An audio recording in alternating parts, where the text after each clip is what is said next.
Yes. We jump into our conversation. Remember, the Monday theme for today, since the breakfast show, Breakfast and HT, as well as the mid morning delight to iconic, and now on the late lunch show, we're talking all things online culture, digital harassment, and violence in Botswana. Yeah. So the question, are we adapt enough to respond to the cultural change and crimes of social media? Maybe just to run through with some bit of background information. Sure. The data reportal, Global Digital Insights reports that in the beginning of 2025, 81%, that is 2.7 million of Botswana, were internet users. Wow. Additionally, one of the internet service providers, Jane Internet, suggests that people spend up to 10 hours a day on social media network, especially Facebook. Hate mo Botswana mo re batho ba Facebook hela thata. You might remember gore ne go te Twitter has a constituency just for that day. Gone gore ba Batswana ke batho ba Facebook, so Twitter has a constituency. Maybe Facebook it is a Yeah. constituency. Yeah. This then means that those social media networks and that usage are a few decades old. I know the likes of Facebook started in 2004. They've become part and parcel of how we spend our time and our lives. This then begs the question, are we actively curating these spaces to match our ethos, our cultures or of engagement and our values, or has online become the wild west? I don't Whose responsibility is it to build an ethical culture and etiquette online? How do we then respond to criminalization of on the internet? Joining us, and we will be having a special focus on the current culture of freedom of speech versus the impact on vulnerable groups. Yeah. And joining us in studio, we have the honor of having Bradley Fortuin, who is a program officer from the Southern African Litigation Center, better known as SALC. Sir. Thank you, thank you. Thank you so Right on. much for taking time. Khungo, maybe before we get into the gist of things, just run us through a brief explanation of organizational SALC. Okay, so good afternoon to everyone, and thank you guys for having us. I do say it. I always hear you guys like on the radio. Now it feels different to be on in studio with you all. But thank you for having us. The Southern Africa Litigation Center is a regional NGO that works across all Southern Africa, all countries in Southern Africa, including Botswana. We do specialize and do a lot of work around strategic litigation. So in Botswana, we did work with the Lekhabibo cases, the registration cases, the cases that were linked to Bo Khosi Musadi and so forth. Yeah. We also work with grassroots NGOs, so we support them with technical support, capacity strengthening, and so forth. Yeah. Okay. Absolutely love that. Then maybe maybe you are the right person to speak to when it comes to online violence and the culture of it here in Botswana and what forms it takes that are unique to our online spaces. Has there any research that has been done, particularly by you guys, or even if it's not by you, that you are aware of? Yeah, I mean, I think firstly, and we're not immune to this conversation. We're not immune to online hate, all the nastiness that happens on the wild west, right?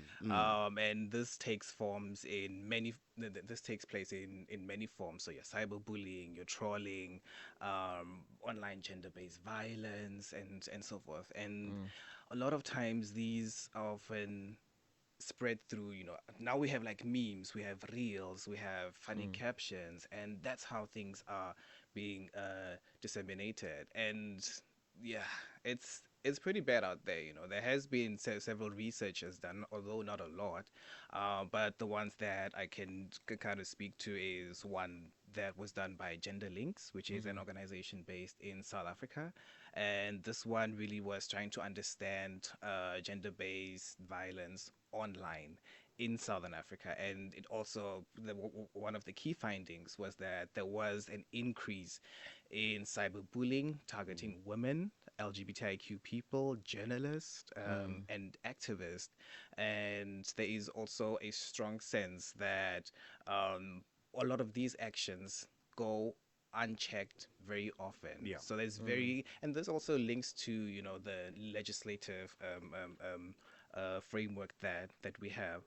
But yeah, I think there's like another study also actually tried looking for it was by Moketi's 2019 work Okay. with the University of Botswana, which also confirmed that cyberbullying among young adults, which includes defamation, group bullying on all social media platforms, are really high, and they really do go unchecked.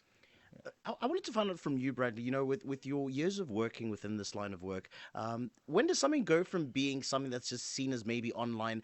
When do we cross the line when something becomes online bullying from just maybe having a bit of a laugh on social media? When do we cross that threshold? Hore nya, me anong, you're pinning on bullying somebody online. How do we clearly define when something is deemed as being online bullying?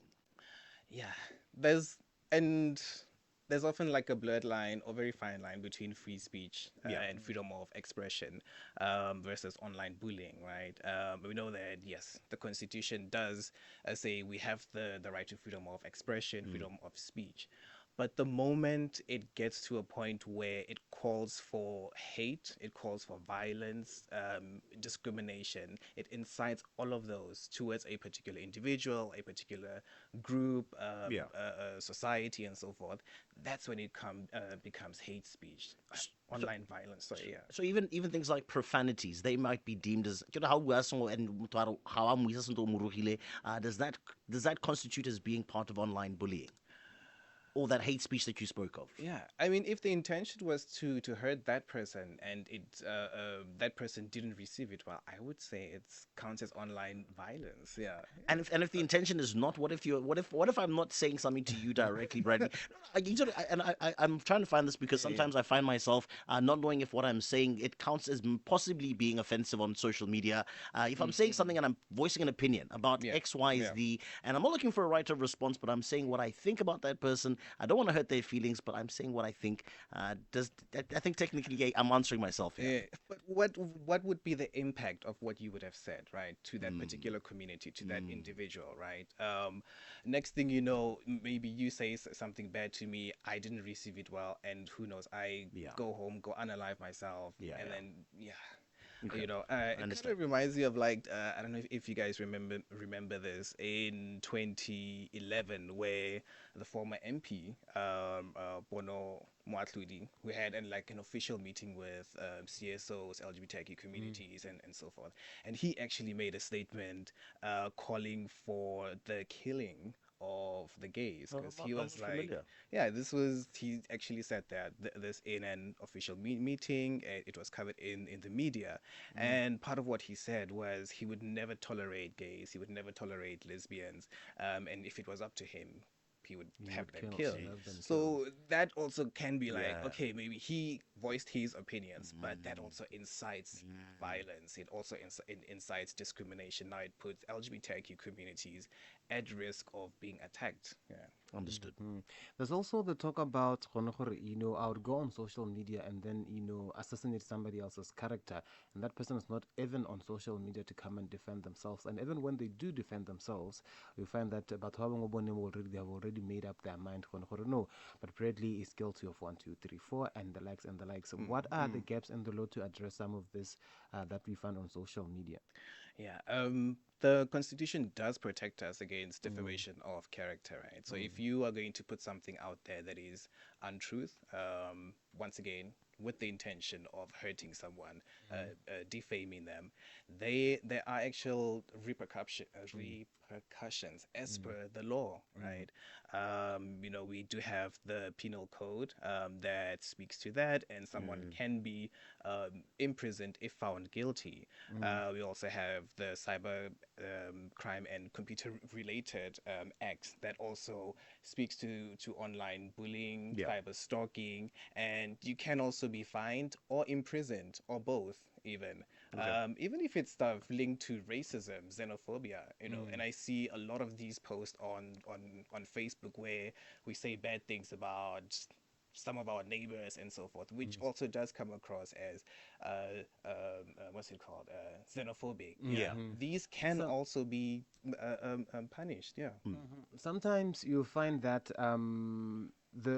especially where celebrities are concerned, there's this trend that I've noticed. For maybe this ex celebrities was done wrong in a way, and he or he was maybe bullied in a way, and then now the followers, the fans, in them trying to stand up for who was wronged, they end up making the perpetrator a victim in the process. Yeah. Of online bullying. I just wanted to understand how does it really when somebody was wrong, and then now they are a victim.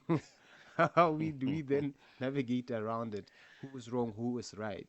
Yeah. Yeah, possibly you want to invoke the an eye for an eye, Yeah. but it doesn't do away with the original sin. I mean, two wrongs don't make it Yeah. right, right? Right. And I think people are always going to go out there and try and protect their favorite. What do they call it? Blind loyalty. There we go. At the expense of the person that they did wrong, right? And yeah, I just think we need to be honest. We need to do a lot of interrogation, even if it's calling out our favorite people, right? And then holding them accountable. And accountability really is not just about canceling them. We're not going to talk to Yeah. them anymore, but it's about them acknowledging what they did wrong also and trying to be someone better. Yeah. Bradley, talk to me about the legislation. I think I've heard you mention it. There was a cyber act that was there was enacted not too long ago. Maybe talk to me about what legislation does exist in Botswana when it comes to things like some of these cyber crimes and what the procedure might be. If I would like to go and lodge a complaint, I'm not sure if it's something that you're privy to, but talk to me about if I feel as though and I would like to take some kind of corrective action. Talk to me about the legislation that exists. Yeah. Okay. So we don't. When it comes to hate speech, hate crimes, Botswana does not have an explicit law that speaks to that, but there are frameworks that can help in supporting that. Right. I mentioned the Constitution, which protects us from discrimination, Yeah. from that protects our privacy, our dignity, our humanity. Right. The Penal Code is there also. We do have the Cyber Crime and Computer Related Crimes Acts that are there. There are also regional mechanisms that I also think can help, so the Maputo Protocol, which protects the rights of women, although it may not explicitly say online, but it covers it broadly. So that can count also. Is this something that Botswana has ratified as well? I mean, we've signed on to it. Yeah. Okay, It's not actually like into law, but yes, the fact that we are members of the AU does count. We also have the Resolution 275 of the African Charter on Human and People's Rights that protects the rights of marginalized groups, particularly LGBTIQ people, from violence, from discrimination, from harassment. So these are elements that we can use also. And I think importantly, now it's like, how do we put this into use? How do we practice it? I think one, approaching our local NGOs, human rights organizations, to say, hey, this happened to me. Can you, if you have like a paralegal or a programs officer, can you accompany me to the police so that I can go and open this case? It's important to document this. Documenting can be doing screenshots, voice recording, anything, having witnesses present that can speak to what happened, right? And then we do have the Office of the Human Rights. Yeah. So, yeah, under the... Is it still under OP? No, I don't. The ombuds is there also. So there are all these avenues that we can go and report. And the beautiful thing is there are NGOs, there are individuals, there are human rights lawyers also that can accompany you if you don't want to go alone, or if you even are uncertain, but you're like, no, but Kego didn't address me properly, and I feel like opening a case. So Now, one of the things that I have noticed, Bradley, that you do see people saying on social media, somebody was using my phone in the time when I was hacked or something. Then there is some element of deniability, and it becomes difficult for the person who feels like they've been wronged to be able to prove, indeed it was you. So how does the law navigate where this is concerned in terms of just that gray area when a person can easily deny because you didn't see the person commit said crime? Yeah, that can be difficult to prove, and I guess also that's where having knowledge around keeping our devices safe from hacking, from all of this stuff. But you're right, someone can just I can post something about you and be like, oh no, I was hacked. Yes. Right? How do we prove that I don't know. We'll have to find a way. And I think these are the gaps that we can also identify within our frameworks and see where we can strengthen also and collaborate if it's with IT companies and Yeah. so forth to see how we can, yeah, work on Gentlemen, that. hold that thought for 1 second. Let me quickly take a caller. Gabs FM, good evening. Kego and Rapa, good evening. Hey, Tara, sharp Right. visit. Ke batla go botsa sengwe what will it constitute for them not to be addressed right? Gore ka tara ante se kai se ka nang renya for them to be addressed jana ka ta gore itse gore gore a kere gore ha bua mathata o balola motho ra re itse gore nyame o thamaletse o bua mathata kere jano ke ta gore le ena a tlhalose ka go nne so that all na re Thank you very much. Thank you very, very much. I think this is a question that we asked earlier on, and so far as, just clearly defining when somebody says something, saying, "Se utlwisa motho o mongwe kana go te nya ga wa ntirela sentle." A re gore ke tsara ke utlwile sentle potso ya teng. I think people know, I can't give like a proper example, but yeah, I'll go back. If it was something that has not been received well, right? What would I say? I don't know. Some of these stuff we can't really say on air also. Yeah, remember the conversation that we are having in studio is that has to do with online culture, digital harassment, and violence in Botswana. And we are focusing on the current culture of freedom of speech versus the impact on vulnerable groups. And in studio to help us with this conversation is Bradley Fortuin. But I know I was saying it right. The fact that I was thinking much hard about it, now I didn't say it right. Maybe just tell me, what are some of the SALC recommendations on frameworks, law, and societal responses to some of the things that we see online? I mean, I think one, we need a lot of education, and not just by civil societies, because I think civil society do a lot of work in terms of raising awareness to the public. The government needs to jump on board. Everyone else needs to jump on board. Our traditional leaders, religious leaders, schools, everyone, so that we can just see how we can also have laws that somehow speak to GBV, to policy, and the language also needs to be crafted in such a way that it does address GBV issues, it does address issues around online harassment, and doesn't just leave some clauses vague and open to interpretation, right? So we need to be explicit in mentioning those. Funding all of this. I mean, currently, civil society is struggling, and there's only so much we can do. So I think whoever has the money, needs to actually jump onto funding civil society work, just funding work around if it's digital literacy to cybersecurity, and so forth, and also see how we can also start or at least strengthen, because I think that there's work there happening already around with schools, right? In terms of safety, security online with the younger generation. Obviously, not leaving out our traditional leaders, our religious leaders also. And collaborating. I think that's like a big, powerful thing. Yeah. Now, Yes. Yeah, I think also I wanted to understand can strong opinions lead to hate speech and harassment? The fact that this is like a strong opinion, maybe actually, maybe let's talk about a recent such incident. With the now suspended leader, now suspended the CEO wa Koseda. There was an entire campaign that the man did lead in terms of saying this do a protest. Can that constitute as possibly being harassment on the internet?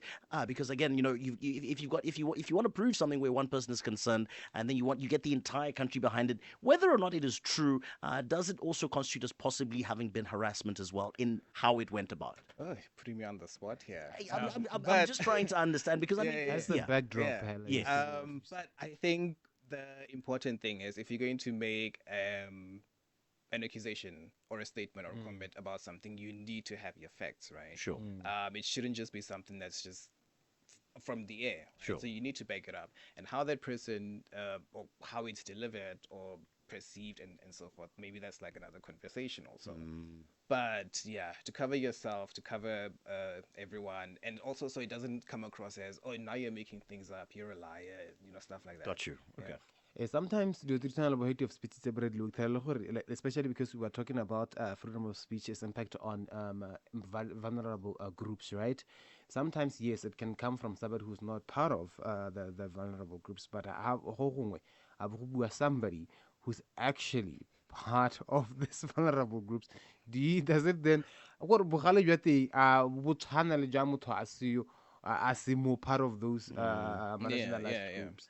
I mean, I can be part of a certain group, right? For example, the LGBTIQ community, and then I can come here on air and say very demeaning, hurtful things about the community, some that may be even untrue. Just because I'm a part of the community does not give me the leeway, the green card to just go out and spew hate and all, because those words have an impact on people that are listening. They're going to say, oh no, Bradley said this, and so that means it's fine. That means I can go and say it to the next person, right? So we also need to have our people in check. And just, if you're going to do something wrong, say something wrong, call them out. It's not wrong to call them out. I actually think it's being a good citizen. Yeah, it's part of our civic duty, you can say. Yeah, I like that very, very much. Bradley, unfortunately, I do not have the grace of time. If somebody wants to maybe reach out to the Southern African Litigation Center, who do I reach out to where? If there's maybe any concerns or any type of clarity that I would be looking for. If I maybe want to lodge such a complaint of my own, whereby I would need some advice in terms of, does this case possibly have merit? Or do you feel from your advice, I know you guys do charge, but maybe possibly give me some guidance on it. If I would like to pick up the conversation, where can I reach you guys? I mean, we are on all social media platforms. Of course you are. At the Southern Africa Litigation Center. Alternatively, you can drop me an email at bradleyf@salc.org.za. All right, fantastic stuff. Bradley, thank you so much for your time, the work that you do, and we'll continue the conversation all throughout. I think it's a conversation that we'll have to revisit, because I think with the president having recently called for the thing like the, what's it called? With the constitutional amendment? No, with the hotline, you can call in where issues are concerned. We're going to see a lot more people coming forward. Are going to be lodging some complaints. Some of them it's going to be online. There's going to be a lot of things that are probably going to be brought to your attention in the not so distant future. So I'm pretty sure that we'll have to revisit this conversation in not so distant future. But otherwise, Morapedi, where can we find you, brother?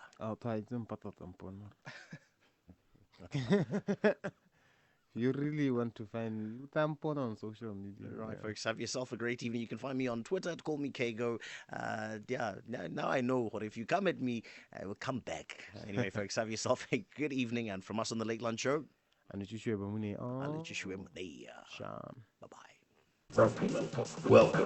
Welcome to the Late Lunch Show. Did we mention that we play the best music? Love it when you call me back. Best.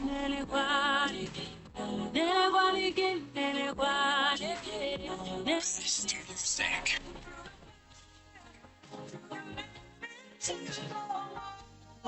Play the best.